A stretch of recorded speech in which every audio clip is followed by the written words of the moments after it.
You're listening to Autumn on the Air, the weekly podcast that brings you conversations about the impact of research commercialization and the people who make it happen. Join us for interviews with patent and licensing professionals, innovators, entrepreneurs, and tech transfer leaders on the issues and trends that matter most.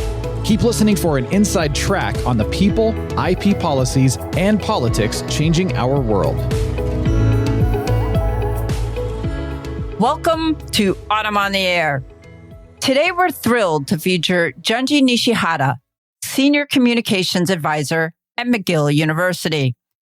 Junji has played a pivotal role in shaping the narrative of McGill's entrepreneurial and research successes, guiding communications for key initiatives that have positioned the university as a leader in innovation.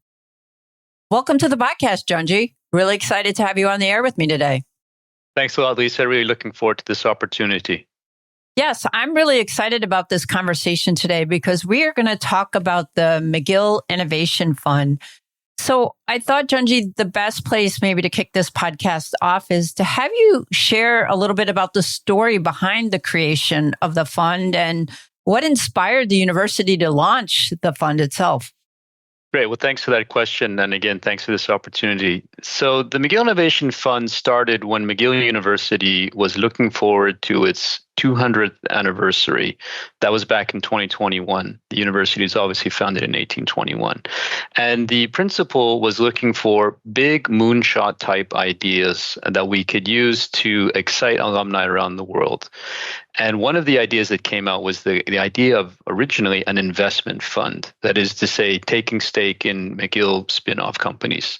But the principal at the time, this was Suzanne Fortier, she shot the idea down. She did not want the university to become a bank. She was very much focused on the educational opportunities that innovation and entrepreneurship could provide.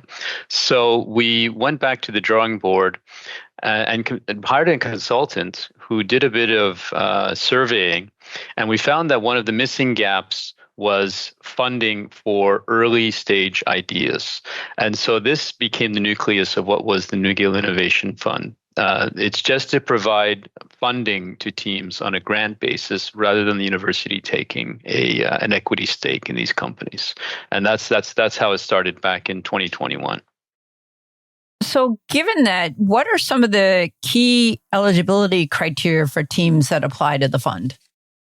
So the nucleus of it is based on research, as I said, and how that works in our office is the report of invention. So this is the first step that a researcher might take towards creating a patentable technology. They declare to us what the concept is, and then our team, the technology transfer team, will examine it in detail, see that it's not done elsewhere. Is this novel? Is this non-obvious? And the usual criteria that patentability dictates. And that is something that separates us from other similar programs at the university, which do not have the report of invention requirement. And in fact, we don't see a lot of this in other universities at all. Most of them are based around student entrepreneurship or alumni or other links to the university, but not this core based on research. So that was the impetus for tying it to the ROI. You wanted it based on research. Absolutely. I mean, I think like a lot of U.S. universities and certain universities in Canada, it's publicly funded. And so there's, I think, a growing concern overall with where is this money actually going and how is it benefiting society? And so one of the real objectives of the Innovation Fund is to get stuff out of the lab and into the real world where it can make a difference. And this is actually an important concept to underline. Yes, there's a lot of focus on spin-off companies and startups, but our program is also open to researchers who are interested just in creating a license. That is to say, licensing technology to an outside player, another company. And so sometimes they'll need to have funds that go beyond their regular research project program requirements that allow them to look at things like marketability or other commercial development aspects. Now, you mentioned other competitions just really generally, and there are a number on campus. And I'm assuming the ROI, as you mentioned, is something else that distinguishes this particular fund from some of those other funding and competitions that are on campus. That's right. So at the University of McGill, we have competitions like the Dobson Cup. This is through the Faculty of Management. That's open to anyone with any kind of McGill link. So it could be a current student, a past student, professors, virtually any link whatsoever. And there is no real ROI component whatsoever. The same goes for Fessenden. This is one that's organized by the Faculty of Science. Again, these are research-heavy projects with a commercial potential commercial avenue forward. And similar, we have the McGill Engine Center, which runs out of the Faculty of Engineering. Again, student projects are welcomed, not tied to research. And so it's something that the MIF, the McGill Innovation Fund, makes it different from the other programs at the university. So the MIF is described as having one of the largest funding envelopes for such a fund at a university. It's really very impressive. So I'm curious if you could talk a little bit about the scale and significance of this funding. Yeah, thanks for that question. And it does make us different. So at the MIF is divided into three different prize tiers. We have the Discover at $25,000. We have Develop at $50,000 and Deploy at $100,000. And $100,000 is a significant sum of money that really can help a company or a nascent project move forward. When you compare this to competitions such as Dobson, where I believe the largest prize is about $20,000 to $25,000, it is quite a significant step higher. Fessenden likewise has a pretty generous package, but they only offer it every 2 years. Our program is annually run. So in all, we're looking at a total funding envelope of about $325,000 to $350,000 per year. This is a significant sum of money, and it shows the university's commitment to innovation and to entrepreneurship for its faculty. So one of the things that I thought was really interesting about the origination of this fund was that the initial funding came from royalties collected by the university from past innovation successes. How do you think this commitment demonstrated McGill's belief in its own research community? Yeah, we thought that was an important message to send out at the beginning. If we had just kept going around and asking alumni for their support, it might have taken years to get this off the ground. So having that skin in the game, demonstrating that commitment, I think really made a difference to the messaging that we were able to send out to alumni supporters and potential supporters, saying, hey, we're doing this right now. Do you want to get involved? It shows a level of commitment, authenticity, and urgency that I think is translating into real success, because to show from where we started 5 years ago, where we had 100% of the funds were generated by McGill, was all through royalties. We're now at a situation where 100% of our funds awarded are from our sponsors and donors. So we've already transitioned in this short period of time to a place where the fund is being sustained by external supporters. And what do you think this initial decision to fund through royalties, the message it also sent to maybe inventors and entrepreneurs there at McGill? Yeah, I think it showed that the university was behind them, that we were serious about what we wanted to do with the technology. And of course, it's kind of a natural loop if you think about it. The royalties and inventions that are generated by McGill professors result in funds that come back to the university. So it's only natural that it would go back and feed the cycle of innovation to create a new round of innovations or products or technologies that could once again generate licenses and royalties. So it only makes sense. It's only logical. But having said that, we are moving very strongly to donor support. We have a lot of conversations going on with our alumni around the world, and of course, corporate support. So one of the big sponsors to step in was the Desjardins, Mouvement Desjardins, which is the largest credit union in North America. Some of your American audience might not be so familiar with Desjardins, but this is a major financial operation with billions of dollars of assets. And they have a strong commitment to community-based innovation that really aligned with our needs. And they are a strong supporter of our Deploy Stage Awards. Yeah, and I would imagine, given all the budget cuts that universities seem to be facing everywhere, not just, we have some pressures here, obviously, in the US, but it's affecting universities everywhere, that this has really been helpful to help you adapt and continue on in your mission. Yeah, absolutely. And we're going to increase this. I mean, the idea is to grow this program. We want to increase the number of awards. We like to have, if possible, themed awards. I can describe in a minute how we've partnered up with the McGill Antimicrobial Resistance Center. But to do that, it's going to really require external players to get involved. Again, the McGill Alumni Network is tremendous.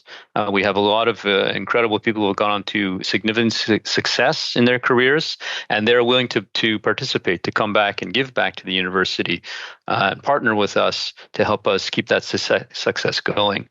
So it is something that's going to evolve over time and grow. And again, we're looking to external partners to help us do that. Now, before we talk about alumni, I do want to go back and talk a little bit more about the award tiers. You mentioned the three different levels, the 25,000, which was the discovery, the 50,000, which is the development, and the 100,000, which is the deploy. Can you provide a little bit more in terms of specifics, like what can be done with those funds at those different tiers? And tell us a little bit about how you even select the winning teams that get, those respective awards. Sure. So we have, as you pointed out, the three different levels: discover, develop, and deploy.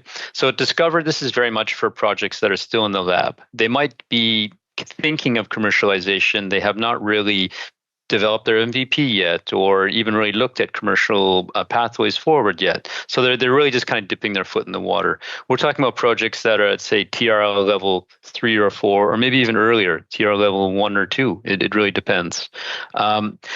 Then at the develop stage, they might have filed a patent application. They probably developed an MVP already, or a prototype, a functioning prototype, but are looking for more support to really get it forward. So maybe hiring a consultant to look at the marketability or develop a business plan. It's really taking things a bit more seriously. The deploy stage is where things get a bit more serious. Again, it's a higher level of funding, $100,000, and this is reserved for corporations. So it has to be an incorporated entity, and it has to have a license agreement in place with McGill. We do make exceptions in the case of software companies where there might not be a patented technology involved. It might just be copyright based, in which case there wouldn't be a license to speak of. Nevertheless, McGill might have some small equity in the company, depending on the way it's founded. They would be eligible to apply as well. And another aspect is the McGill AMR Center. So I mentioned them briefly before. That's the Antimicrobial Resistance Center. They offer us a $75,000 envelope as a top-up to any of the existing awards. So the teams will pass through the first phase of judging, and then if they're successful and they are eligible for the AMR sector, then they can come back and pitch again and be eligible to receive up to an additional $75,000. Now, how does the judging take place? This is done with the help of our alumni experts. So we have a pool of alumni who are helping us in the MIF. There's about 50 people involved, and we'll call in a panel of 3 judges per tier who will come in person and sit and listen for the whole day to a series of pitches. Each pitch is about 15 minutes in length. There's 10-minute Q&A, and then there's a voting that takes place, and we choose the winners. The exception is the deploy stage, where that is a virtual panel, and that's enabling us to connect with alumni around the world. So we have people calling in from Singapore, California, UK. So it's a bit of a stretch from the time zone point of view, and we do make that a somewhat shorter session, where often the number of applications is a bit less anyway. But a lot of questions, a lot of expertise from the panels, and a lot of high quality presentations that we feel really helps us choose the most suitable and best winners for each stage. That's pretty amazing. And I'm curious, now that you've had this fund for several years, if you've got some examples of how this funding has transformed either a team's technology or maybe their startup trajectory. Well, one great example is this company called Altiro Energy. They came to us in the develop stage and were successful and moved on. And since that time, they've gone on to raise over $1 million through private equity and other. There's another university level fund called UC Calgary. They take an equity stake in their companies. They were also participating in that $1 million round. And so that company is really poised for future success. They are a cleantech company, which is burning metal powders as the fuel source, but the metal powders don't leave behind any ash. You can actually just re-oxidize the metal and burn it again. So effectively, it's like a battery. So it's a very, very interesting technology with a lot of potential for carbon reduction. And the story they tell is very, very compelling. And they've been reaching great success. Again, $1 million is no small sum, of course, in the energy sector. It's going to take a lot of dollars to get that proper leverage. But nevertheless, I think the MIF was transformative for them. We've been focusing on the funding aspect of MIF, but I don't want people to get the wrong impression. You do a lot more than just provide funds. You also support these teams for a period of time after their award. So tell us a little bit about what MIF does after these teams get their award. I know there's various resources, you provide mentorship, and there's programming. So there's a lot that you guys do besides just the funding. So share some of that with us. Definitely. I mean, when we present the MIF to teams, there's a slide in every deck where it says it's more than just money, because it really is. So yes, we do offer generous funding packages, but the big value we feel comes in the support program that follows. There's a 1-year support program where we sit the teams down, develop a roadmap for them in conjunction with our alumni experts, and then set up a series of advisory board meetings that take place over the following year. They meet every 2 months, and we work very hard to populate those boards with people who have relevant expertise for these teams. So to give you an example, this year, the cohort is entirely medtech related teams. So they're all in life science. And so we've picked and choose our boards to support these teams. We have people with C-suite level participations in companies like Sanofi and Novartis who are participating in these boards. So really, really offering these teams a lot of expertise that you simply just couldn't get anywhere. So it's really getting them plugged into a network of expertise that is quite unique. And this is the strong benefit of having the McGill Alumni Network to rely on. I mean, these are really, really successful people, and they have had such favorable experiences at McGill. They're just also willing to give back. So that's part of it. We have the advisory boards, and then of course we offer lunch and learn sessions where we bring in experts to talk about specific topics, whether that's raising non-dilutive funding, dilutive funding, branding communication, regulatory pathways for your product, project storytelling, all the various aspects of entrepreneurship that you simply can't learn in a course on university campus. You have to get this out in the real world. And then in addition to that, we have the McGillConnect platform, which is sort of a social network platform based on people growth software. So I think a lot of universities in the US are using this platform, and that connects them directly to mentors that they can reach out to on their own time. Now, you've mentioned several times the alumni network that you have there, and it's really incredible. And it sounds like they've really been critical to MIF's success. Are there any stories about alumni stepping forward to help support new ventures through mentorship, guidance, or resources that you can share with us? Yeah, we have mentors who, I mean, they're just incredible people. One person I'll name in particular is Tony Falco. He's started 3 companies and is now he's now a full-time employee at a major European project. But nevertheless, I remember we had set up a board for one particular project, and then by chance he had met teams at another project, and they said they were really, really keen to have Tony involved. So I just contacted Tony and said, "Listen, can you sit on both of these boards?" And without hesitation, he agreed. Wow. It was just remarkable. I mean, he's just so generous with his time. And again, this is someone who's done this multiple times, and he's had to pivot his own technology in very difficult ways. So, for example, he had created computer-assisted visualization, and he had originally focused on, I believe it was breast cancer, and then had to pivot to an entirely different form of cancer, and totally revamp his business model and so forth. So he's been there, he's been in the trenches, and knows what it's like, and can help these teams, manage those pitfalls that they don't even know they're heading for. Do you have any idea how many alumni have participated in MIF since its inception? Yeah, we have a pool of about 75 people that we reach out to. That's impressive. Actively, there's about 40 who come back regularly. For example, I was talking about the deploy judges. So that's a pool of about 8 alumni around the world. And whenever we reach out towards the end of the year and say, hey, we're going to be setting up another panel, are you in? No hesitation. We get 100% response each year. It's an amazing commitment from these people. Yeah, it really is. And it's like we were mentioning, it's really contributed to the success of the program. And, keeping on this concept of success, are there some memorable success stories or maybe milestones other than the ones you've already shared that you'd like to share with us as well? Well, there's one of our projects is called DendroTEK. They have developed a chemical solution that enables cellular life to continue while it's in that petri dish state. In particular, things like human nerve cells. So often you will store them in the fridge, and they'll start to degrade after 1 or 2 weeks. With their product, it can go on for months and months and months. So the potential for this to really change and advance research is absolutely huge.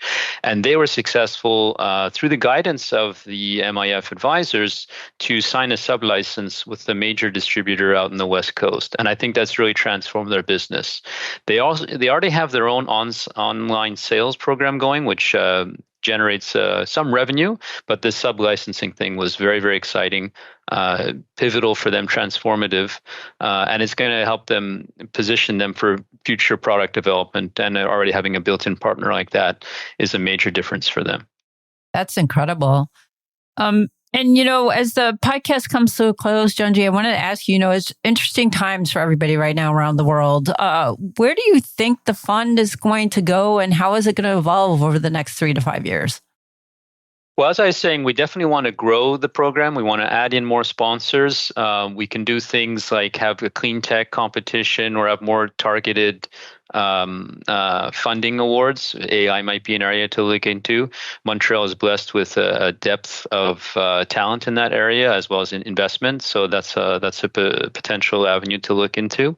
But one thing that I would really like to grow this into is something similar to a Shark Tank or a Dragon's Den type program where we brand it a little bit more, have a bit more visibility on the actual pitching days, raise the skill level both of the pitching teams, but also raise the profile of the participating alumni. I think that could be very exciting for them. So this is something I'm looking into. It's going to be maybe more than 3 to 5 years down the road, but nevertheless, I think that's the potential, and I think that's the excitement. And I think people have to understand just the incredible value that universities here in Canada, it's the same in America, the value that we generate for society. I think there's this ivory tower complex that I really, really want to break down and just show people these professors, yes, they're incredibly smart. They might be difficult to understand, but they have stuff that can benefit your life and life of people around the world today, now, if we help them.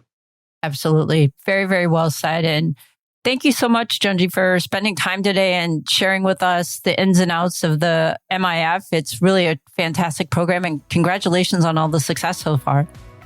Thank you so much. Appreciate this opportunity and the platform to speak to your audience. And again, if there's anyone out there who's interested in learning more about the MIF, getting involved in some way, even if you're not alumni, would love to hear from you. So please reach out to me through Lisa and the team at Autumn. Thanks so much again. Thank you. Thanks for listening to Autumn on the Air with Lisa Mueller. Get social with us and share your thoughts. You can tweet us at AUTM or visit us online at autm.net. We'll be back next week on the air. Be sure to join us.